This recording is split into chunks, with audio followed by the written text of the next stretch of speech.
being okay with letting go, being okay with letting go. Because what's really been on my mind this week is that I started, I cleared my schedule. I started letting go of things that weren't directly aligned with generating for my specific ideal client, which is purpose-driven agencies with virtual teams.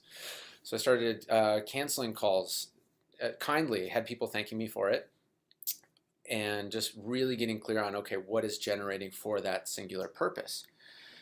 So, with being okay with letting go, that's something I'd love us to dive into this week. So, like, as we have this clarity, as we have this focus, being okay with saying no, being okay with not scheduling the things that we'd usually schedule. And the question, or excuse me, the item that I shared last week was that I was having a lot of calls that were, fun and felt good and they're nice, but they weren't generating anything.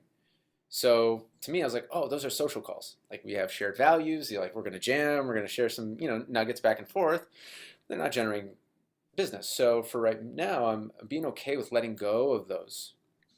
Um, Still having social calls, but letting go. So that's what I would, invite you for today is, where with this clarity, where can you let go of things? And I'd like to share a story because this comes from a book by Austin Netzley that I'm making my way through. And he sent it from everybody, so it's his expanded like version 2 of this book. And so he shares this great story. A little paraphrase here is that essentially there were a group of people that were in a live or die situation on a mountain. And as you can see right here, they had a lot of gear and they needed to make it to a certain point um, in the mountaintop or on the other side. And it was do or die. And when the people analyzed afterwards who survived, because very few survived, very, very few survived. And they found that essentially, maybe 10% of the people, only 3 people survived out of maybe like 15. And the only 3 people that survived let go of their packs early on. And the ones that didn't, they kept everything until it was too late. They were too drained that even by the time they did let go, they couldn't continue on much longer. So that's what they found is that the only survivors made the decision early on enough to let go of their pack, focus their energy, and that is what survived them. And so I've been thinking about that as I've cleared the space in my calendar to really focus on this, and then certain things try and get in. And me being like my perhaps gut response is to like, oh well, maybe I just hop in the call with them, or maybe I'll do that activity. It's like, oh no no no no no, focusing on the 80-20 of the 80-20, that top 4%. And this is really something that has been landing with me because for them it was survival. For us running a business and being on a virtual team, it's the survival isn't as clear. It's more like death by 1,000 cuts.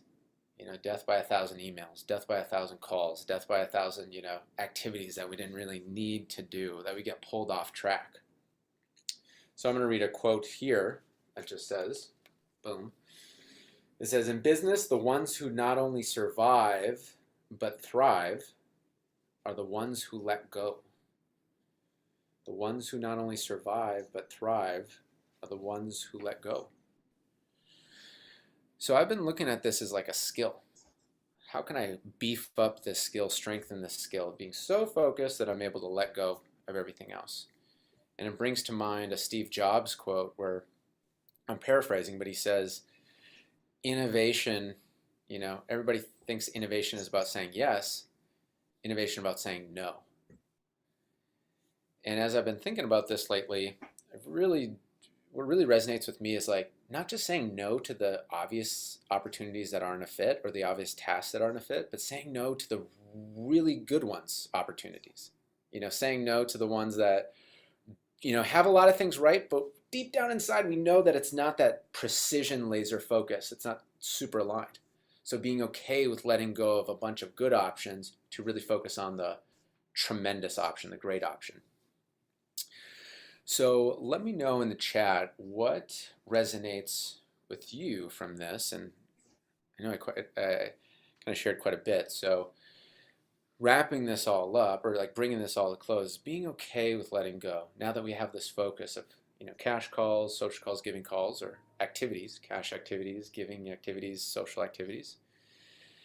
Being okay with letting go of the things that aren't super focused on that. And kind of my little extra thing on this as well is, being kind. We can say things in a kind way. Joseph Severson always told me that once upon a time, is that there's always a kind way to speak the truth. So we don't have to be, just slamming doors on everybody like, oh, I'm letting go. Sorry. I'm trying to thrive, not survive. Like slamming it all around. It's like, okay, we can be kind with this. We can be firm, but we still have our focus boundaries. So let me know in the chat of, what resonates with you with letting go, number one, or number two, where is an area in your life right now, in your work, that you feel like isn't fully aligned so you could let it go? Save yourself some time, save yourself some energy.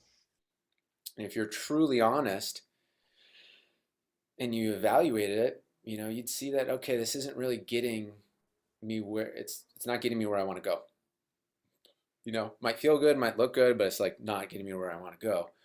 Where's a part that comes to mind with letting go?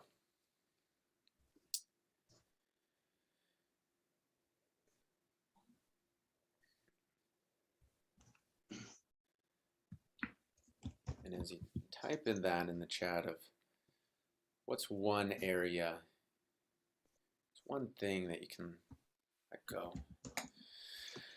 Christy shared that you can see how letting go of fears, old patterns, to open up to opportunities or missed opportunities. Yeah, absolutely. I feel like I have to remind myself that like we don't have infinite energy and infinite mental bandwidth. It's like we have a fixed amount. So if we let go of stuff, then that allows the right stuff to come back in. But if we don't let go, it doesn't create space for the new to come in.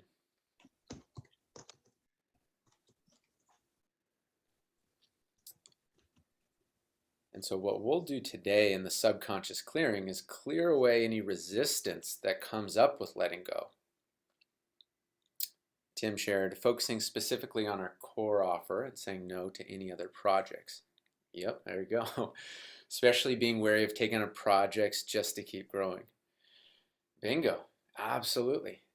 It's like if there was a percentage of alignment, people come up, they're like, all right, but you can see 50% of alignment, and that just distracts from the goal. Not easy to do. Well, I mean, I'll speak for myself. I've felt a lot of resistance with that in the past. Like, oh, well, maybe exception here, make an exception there. So in this, when we go into the subconscious clearing, let's go ahead and clear any resistance on this. Let go. Resistance that could show up as, well, fear. If we don't take them on, or I don't cling to this, what we have, then maybe that's the best that we have and nothing new will ever come on in. Fear of that. Fear of being mean, being like, oh, is this going to be mean to them, or fear of disappointing them. Maybe they're very excited and you just know it's not the right fit, but they're so excited and you love, like you resonate with their mission, but it's just not the right fit. It's like kind of two pieces trying to click together that don't quite fit. So any resistance on that, we're going to go ahead and clear right now.